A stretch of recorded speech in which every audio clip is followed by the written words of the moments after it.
शेतकरी बंधूंनो, नमस्कार. मी Ganesh Tayde, Sahyadri agro services या यूट्यूब पेजवरती आपलं जे आहे का सहर्ष स्वागत करतो. शेतकरी बंधूंनो, आज आपण चर्चा करणार आहे आले अद्रक बाजारभावाविषयी. काय झालं, बरेचसे शेतकऱ्यांचे कॉल येत आहे, की दादा अद्रकचे बाजारभाव काय आहे? त्याविषयी थोडंसं एक अपडेट द्या आम्हाला. कारण की बरेचसे शेतकऱ्यांचे, व्यापाऱ्यांचे पण कॉल आले शेतकऱ्यांना. त्या अनुषंगाने जे आहे का आजचं जे आहे का आपण व्हिडिओ बनवणार आहोत.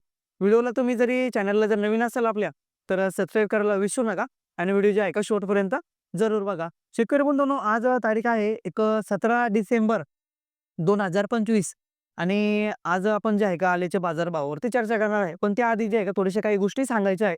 शेतकरी बंधूंनो, काही भागांमध्ये वेगवेगळे रेट मिळत आहे, काही भागांमध्ये वेगळे रेट मिळत आहे. पण एक साधारणपणे मी एक 5 ते 6 व्यापाऱ्यांना कॉल केले. वेगवेगळ्या भागांमधले जे आहे का दर घेतले आणि ते तुमच्यापर्यंत जे आहे का सांगतोय. आणि तुम्ही जे आहे का कमेंट बॉक्समध्ये सांगायला विसरू नका, की तुमच्या भागामध्ये आल्याचे सौदे काय भावाने झालेली आहे, जागेवरती असो किंवा मग मार्केटमधले असो. तेवढं फक्त व्यवस्थित जे आहे का कमेंट करायला पण विसरू नका. जेणेकरून जे आहे का आपल्याला जे आहे का जास्तीत जास्त शेतकऱ्यांपर्यंत जे आहे का त्याची जे आहे का अपडेट मिळत राहील. आणि आजचे जे आल्याचे बाजारभाव आहे ते एक साधारणपणे ₹3000 प्रति क्विंटल ते ₹3800 प्रति क्विंटल प्रमाणे जे आहे का सौदे झालेली आहे.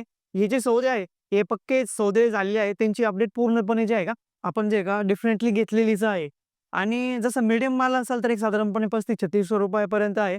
आणि व्यवस्थित जर A1 क्वालिटीचा जर माल असेल एक साधारणपणे ₹38 पर्यंत जे आहे का आजचे सौदे झालेली आहे. आणि मार्केटमध्ये सध्याच्या कंडिशनला जर बघितलं तर वेगवेगळे पण दर जे आहे का बघायला भेटत आहे, कानावरती ऐकायला पण मिळत आहे. त्यामुळे जे आहे का कमेंटमध्ये सुरुवातीला सांगितलं, की तुमच्या भागामध्ये पक्के जे सौदे झालेले आहे ते जे आहे का कळवायला जे आहे का विसरू नका. आमच्या भागामध्ये जे सौदे झालेले होते ते तुमच्यापर्यंत जे आहे का आम्ही जे आहे का पोहोचवली आहे. व्हिडिओ जरी आवडला असेल तर सबस्क्राईब करायला विसरू नका, शेअर करायला पण विसरू नका.